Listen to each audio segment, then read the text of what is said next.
Hey guys, welcome to the third lecture on DSP, and in this lecture we will be discussing the difference between a discrete and a digital signal. Now before moving over to discuss the difference between these two signals, we should first consider a continuous signal.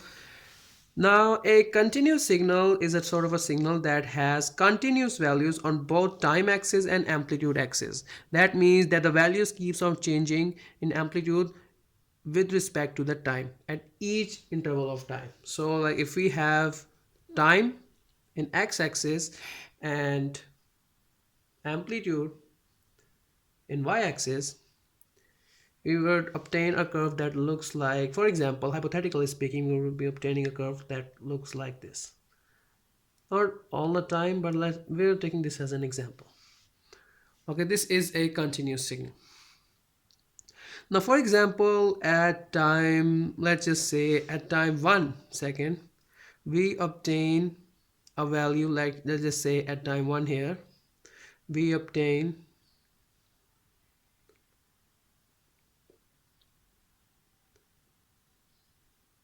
three, four. Let's just say this is 4, 3, 2, 1. Okay, at time 1 second we obtain a value 4. Now this means that if at a certain point the signal having the value 4, it will also take all the other values closer to this value 4, which means that it will take the value 3.9, 3.99, 3.999 and up to the point infinity. Alright, now if we were to sample this continuous signal along x-axis only,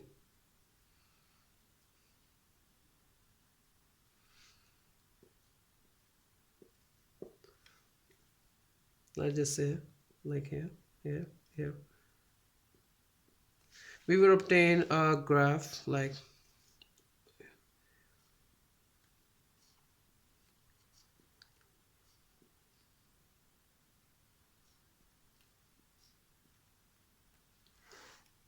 so. We can see in this graph we have integer values. We do not have real values along the x-axis, which was not in the case with the continuous signal. In the continuous signal we had real values on both y-axis and x-axis, but in a discrete signal, when we have sampled the continuous signal only along the x-axis, we obtain a signal that produces precise integer values on x-axis.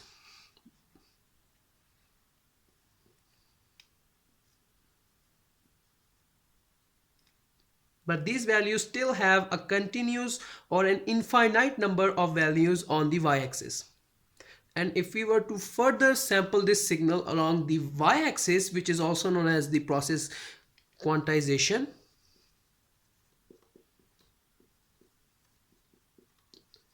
we would obtain a digital signal which is a finite set of values to represent a real world object just discussed in the first lecture. We will obtain a digital signal which will have both finite or discrete values along x-axis as well as on y-axis, on the time axis as well as on the amplitude axis. Because if we were to look on a discrete signal, we can say that 1 2 3 4 5 that it still has a value 1 on 1 second and also a 2 on 1 second. So it has infinite values from 0 to 2 in 1 second, and it has an infinite value from 0 to 1 2 3 less than 4 value, from 0 to less than 4 value on the second interval of time. But that would not be the case with in a digital signal. In a digital signal we will be only having a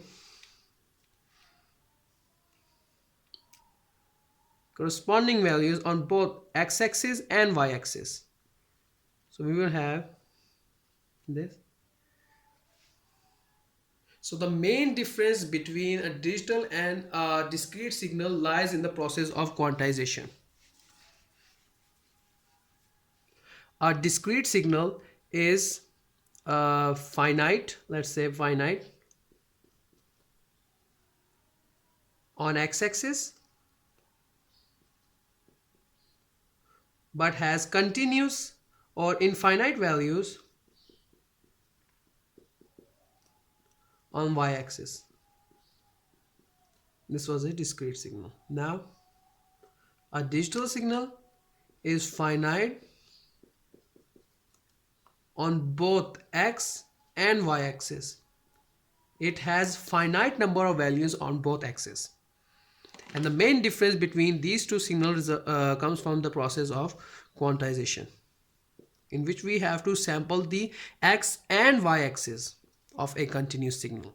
When we sample a continuous signal on a x-axis only, we obtain a discrete signal. But when we sample that discrete signal on y-axis as well, then we obtain a digital signal. So this is, ladies and gentlemen, the main difference between a discrete and digital signal. I hope this video was of some help, and that will be all from today's lecture, and see you next time. Thank you.